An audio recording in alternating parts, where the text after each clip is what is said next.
Ku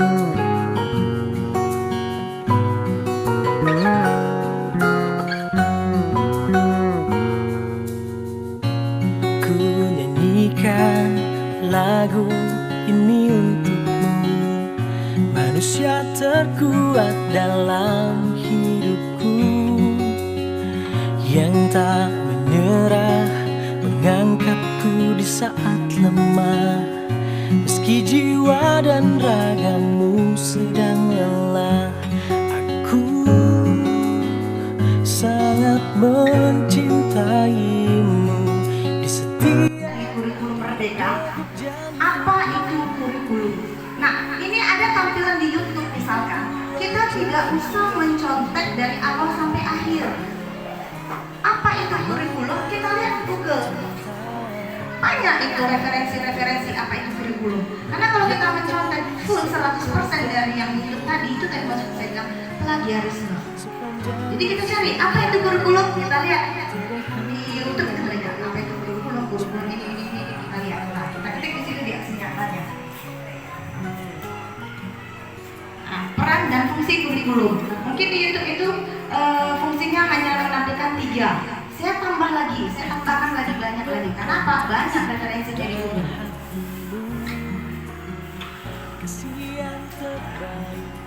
Maksud pendidikan. Nah ini juga, ini kan bukan kalimat yang baku, bukan undang-undang yang harus persis sama.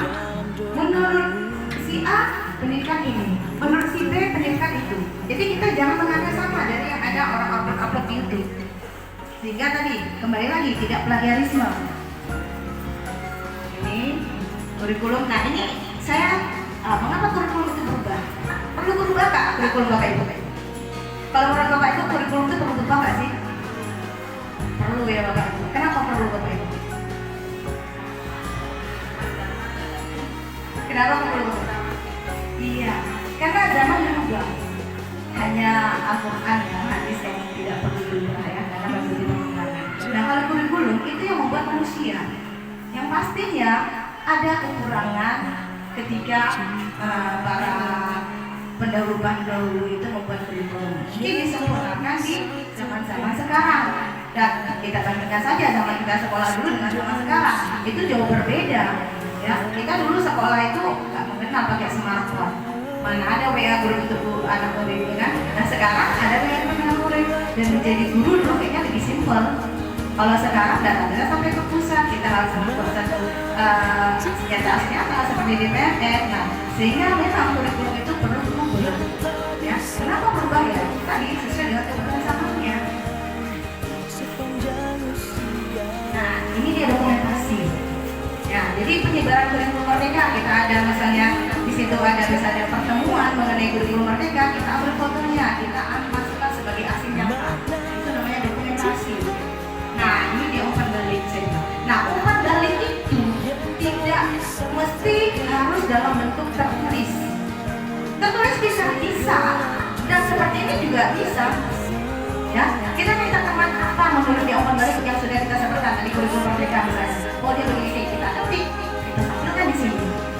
Ya, kemudian bisa dalam bentuk kertas selebaran, bisa. Kemarin saya sama murid saya bentuk selebaran, saya kasih ke murid isi. Dalam bentuk itu juga bisa. Nah, zaman sekarang kita ada WA group misalkan, kita juga bisa di WA group kita minta umpan balik dari Bapak Ibu guru. Misalnya sudah membuat aksi nyata ya kan, minta umpan baliknya. Nanti di WA group itu kita screenshot. Hasil screenshotnya itu kita tampilkan di aksi nyata umpan balik seperti ini. Ya, jadi umpan balik tadi seperti yang tadi minimal harus ada 1 umpan balik. Di sini saya tampilkan. Nah, ada 2 umpan baliknya nih. Ya, berikut itu kurikulum Merdeka. Bagaimana kalau aksi nyata pembelajaran terdiferensiasi? Sebelumnya pembelajaran terdiferensiasi mungkin Bapak Ibu tahu ya maksudnya ya. Kita kurikulum Merdeka ada untungnya. Kenapa? Untungnya kita bisa membedakan antara anak si A, si B, dan si C misalkan. Kalau memang si A itu kemampuannya tidak sama dengan si B, kita bisa memberi perlakuan yang berbeda dengan si B. Ya, misalkan dalam pembelajaran matematika, si A mungkin dia sudah mampu berhitung 1 sampai 20. Si B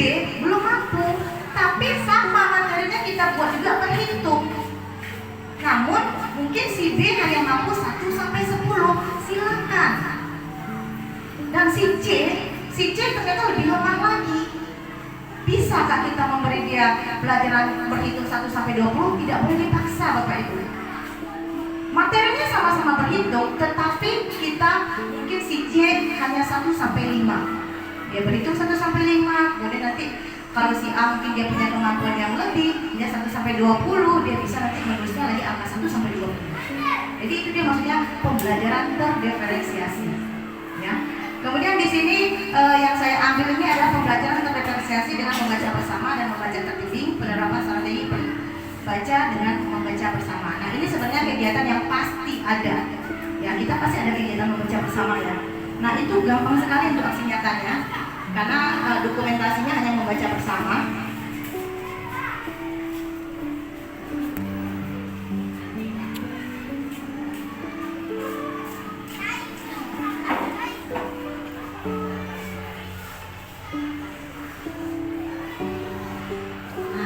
Tujuan aksi nyata, memberi ruang untuk saling memahami bacaan dan berkomunikasi antar siswa. Jadi tujuannya sangat sederhana sekali.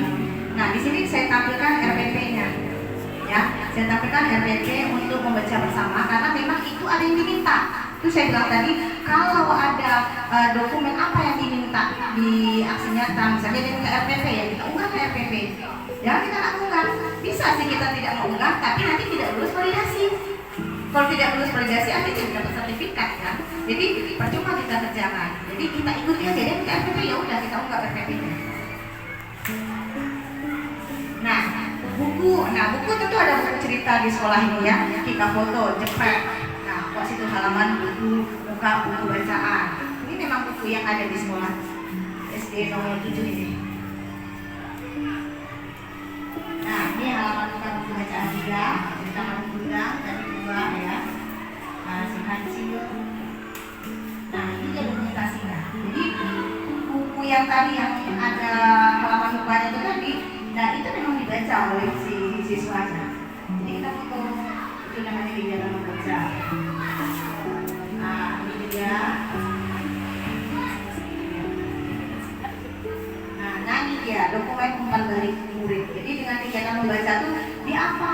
Merasa bahagia kah? Merasa gimana? Perasaan dia. Nah ini dia, saya suruh isi anaknya. Kemudian dia pegangan kertasnya, saya ciprat.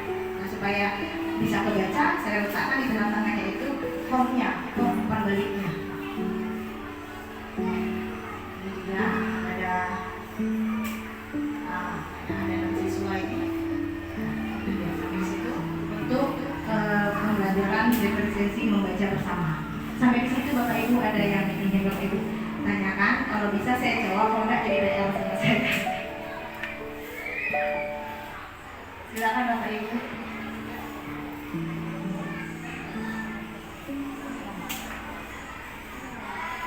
Kita lanjut ke aksi nyata yang terakhir, itu profil